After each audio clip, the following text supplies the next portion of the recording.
Hi there, thanks for buying one of my Chia Pets. This is how you are going to seed your Chia Pet so that we have it ready to go and we can get everything planted. First, the materials we're going to need is we're going to need our Chia Pet. We're going to need our chia seeds, 1 to 2 tablespoons. I'm going to use 1 tablespoon because he's just not that big. Water, about the same amount. You can always add a little bit more water. You'll see why in just a second. A mixing vessel, so I've got my vessel mixed over here. Spoon or popsicle stick, got that, and a plate to work on. You're gonna see I'm gonna use this Pyrex bowl just so I can see it a little bit better. The first thing we need to do is we need to soak our Chia Pet for at least 30 minutes. I soaked mine for longer than that just because I forgot about it in the real world. And so while it's soaking, in theory, you could be working on this first real step. Let's see the 0.5 step. So first, we're gonna soak our chia seeds in water and stir until they're gooey. I went ahead and already did put my water in here, and you can see they're gooey, they're kind of slimy, and that is what you want. So I can spread it and it will hold up because I've put in.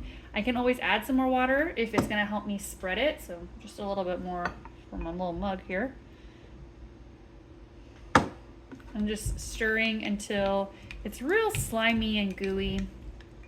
And this is just gonna help me spread it onto my Chia Pet in the long run. Okay, so it's getting goopy. You know it's working when you got clumpies like this. This is about 3 minutes of stirring. I did this before the video started. Then I'm gonna pull over my Chia Pet and I'm gonna put my chia seed only on the really textured surface here. Your limbs and appendages and stuff won't grow as successfully. You could try, but they won't grow successfully because they're not as close to the hollow hole that holds our water when we water it later. So I'm just gonna take this, and I would recommend doing this on your plate, and I'm just gonna use my spoon to spread it a nice even layer. I like to use usually a popsicle stick, but I couldn't find one. And I'm just gonna spread my seed all over, trying to put it into all the little textured grooves. Textured grooves are gonna help us have a like a good grip for the roots, which you want, or else they'll just kind of fall off in clumps. Make sure you turn your work as you go so you can get all the sides. Nobody wants a mostly naked turtle or whatever you got. Maybe you've got the Yeti. Top 10 best Yetis out there. So I just spread this all around until it's like a 1 level layer. I don't want to have it be too clumpy. They don't like to be all clumpied up. But you spread it, you spread it, you spread it.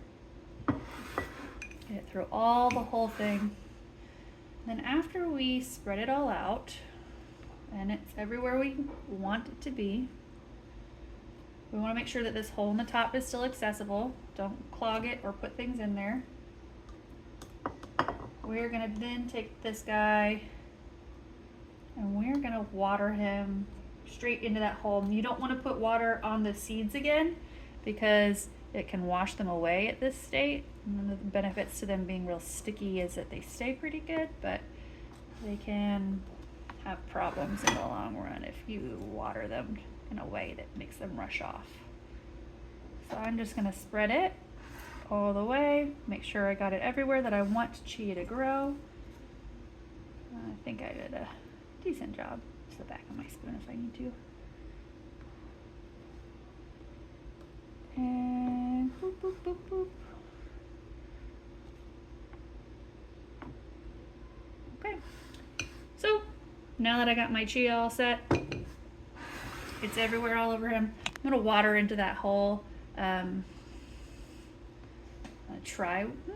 not gonna try with my mug. I would try with my mug, but you can do it with like a little funnel or something, but you'll just pour water into the hole here and set your Chia aside for about 2 days.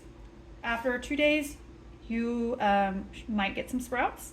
I'm gonna put mine in a windowsill or right outside, and I'm going to keep watering it so that the water is on the inside of my Chia Pet.